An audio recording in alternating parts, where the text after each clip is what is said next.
Welcome back mga kaaldab. Ito na naman po ang inyong lingkod, si Mr. Destiny. At magbibigay po tayo ng pinakamainit na update po ngayon sa social media mga kaaldab. Nakakatuwa po, di po ba?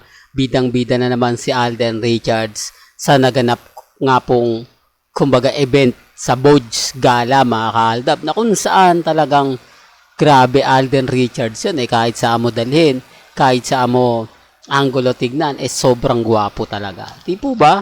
Kaya nga po affected sila dun sa photos na pinapakita ko.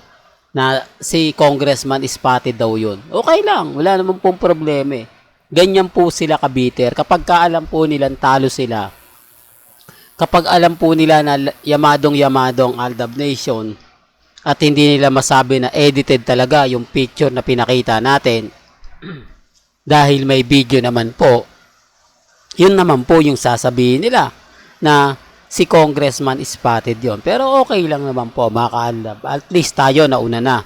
At least tayo po yung naglabas. Depende na lang po sa mga magiging senaryo ng mga netizen, sa mga makakapanood at makakakita.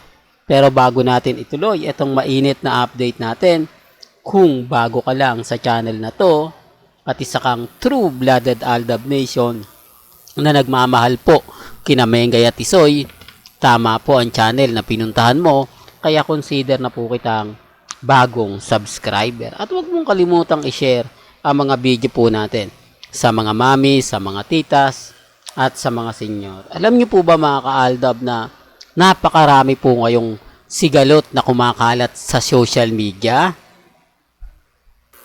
Marami po kasi ang dismayado na mga ilang netizen sa naging interview ni Regine Velasquez at ni Congressman Spotted. Hindi daw lahat nabigyan ng detalye.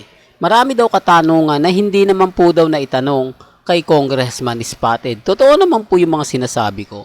Totoo naman po yung mga kumbaga pinapaliwanag natin. Sa tagal ng host ni Melay,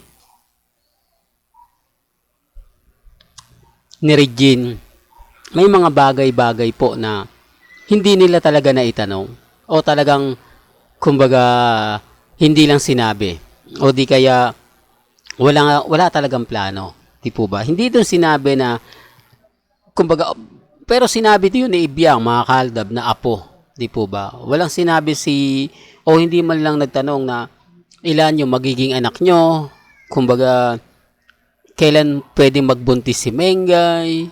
Ano nga po ba yung honeymoon ninyo? Parang biti na biti naman, almost 2 weeks lang. Umuwi na kayo ng Pilipinas. Maraming mga katanungang nalapses talaga. Di po ba? Gaya nga po na sinabi ko dito sa channel natin mga kaaldab, wala pong pilitan.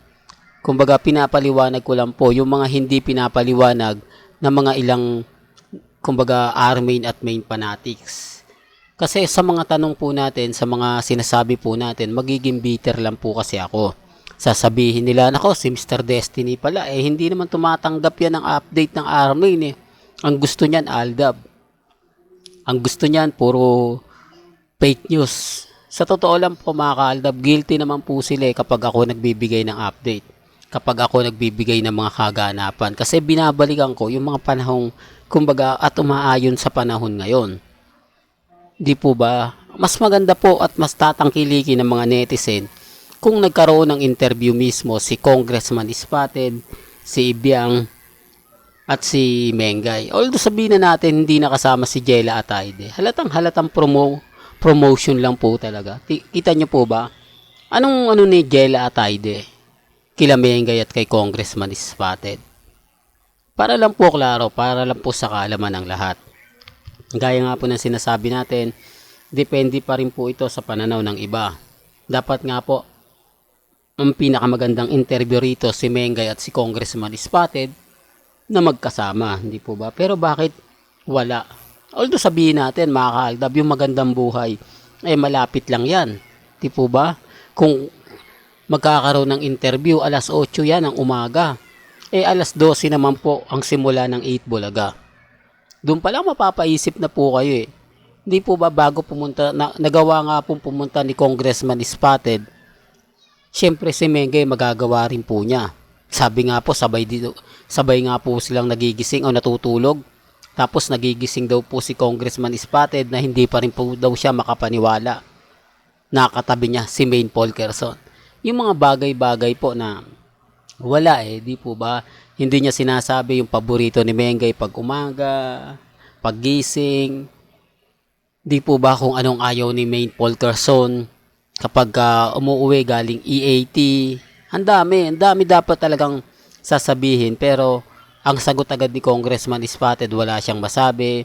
Kumbaga, totoo naman po Di po ba? Maine Fulkerson yan Ang pinakamagandang kwento niyan, kung paano matulog, kung malakas nga po bang humilik, etc. etc. Yung tipong may kasamang kilig, di po ba? Na gustong gusto ko dito kay Mengay kapag natutulog, di po ba? Tapos ayaw niya na ganto ganyan, etc. etc. Di po ba? Parang kay Alden Richards na kapag galing sa taping, magbabalot ng tuwalya sa ulo. Sinasabi ko lang po yung katotohanan. Sabi ko nga po sa inyo, marami talagang lapses sa naging interview ni Congressman Spotted sa Magandang Buhay. Di po ba? Sinasabi ko lang po ito para po sa kaalaman ng lahat. Para lang po sa mga dumadaan at bumibisita sa channel ko. Basta ako, mga kaaldab kampante, matatag. Ano man po yung sabihin nila, ano man po yung gawin nila, chill lang ako. Kasi alam po natin yung totoo Alam po natin na bukas sa makalawa, darating din po yung point para sa atin. Di man po, kumbaga, sasabihin na ganito, sasabihin na ganyan. Di po ba? Chill lang tayo. Hilo naman po yung importante. Sabi ko nga po, depende to sa pananaw ng ilang netizen. Depende po ito sa mga magsasabi ng ganito, magsasabi ng ganyan. Basta sa akin lang po, kung ano lang yung latest, kung ano lang yung trending, doon lang po tayo. Di po ba? Huwag po kayong basta-basta maniniwala sa mga sinasabi ng iba, pinapaliwanag ng iba. Kasi ako sa totoo lang po, mga kaaldab, kung ano lang po yung mga nababalitaan natin, kung ano lang po yung mga nakikita at napapanood natin, yun lang naman po yung ina-update natin Ang problema lang, mga kaaldab, itong mga bitter po sa aldab. Konting update lang po natin, sasabihan na po tayong bitter. Di po ba? Pero okay lang. Sabi ko nga, tutok lang po kayo dito sa channel ni Mr. Destiny. Di po ba? Lahat ng mga updates po sa Instagram, sa Twitter, sa Facebook, malalaman po ninyo.